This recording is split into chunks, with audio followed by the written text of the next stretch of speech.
بنفس القطعة بس بضيف عليها قطعة خاصة بالإزاز.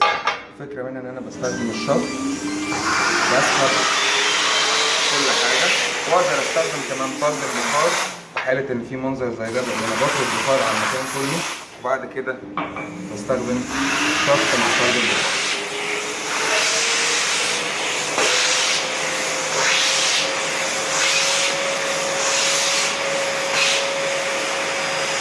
انما في قطعه كده كده زي ما قلنا ان هي خاصه بالازاز، بقدر اعمل بيها نفس الوظيفه، بس الفكره انها اسرع. بعد ما بطلع بخار على المكان كله بقدر اشغل الشفط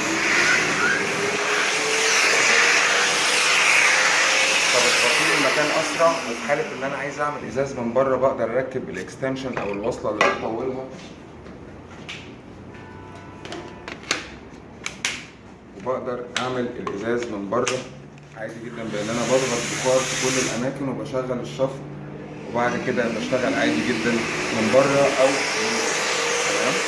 فدي القطعه الخاصه بالازاز. نرجع لنفس قطعتنا في حاله ان انا كنت بنضف بقعه،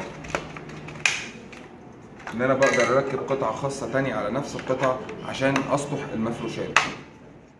تمام. بالنسبه للرخامه نفس القطعه بقدر اضيف عليها القطعه اللي بعمل بيها للازاز، بقدر انضف بيها الرخامه. في حاله ان الموضوع صعب جدا مع كذا مع كذا، انا ببتدي استخدم البخار وبعد كده الشفط مع البخار.